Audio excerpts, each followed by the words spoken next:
In this video, I'll answer a question about using music in live theater.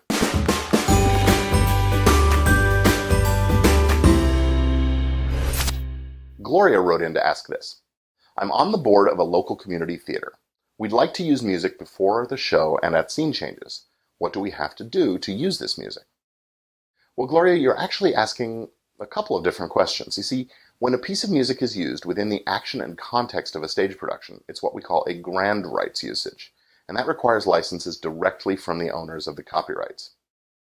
And when you're using sound recordings in the show, you also need permission from the owners of those recordings.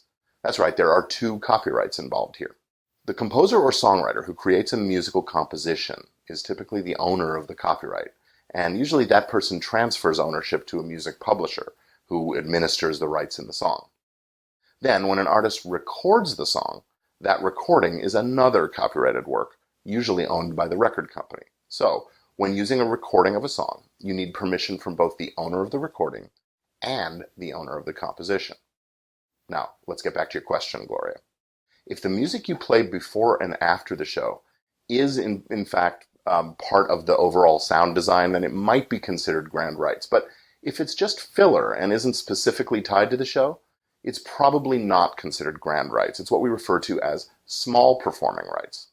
Small rights are administered by performing rights organizations, companies that issue licenses and collect royalties on behalf of most publishers.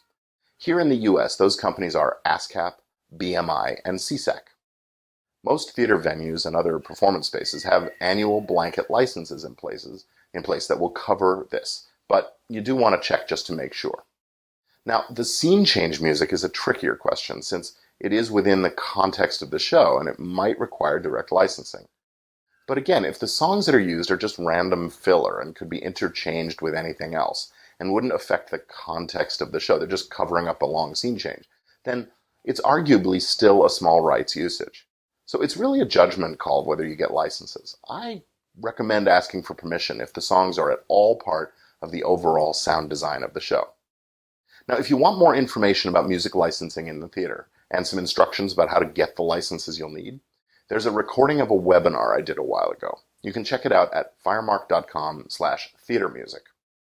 And I hope you'll subscribe to my channel by clicking the button below for more video answers like this one.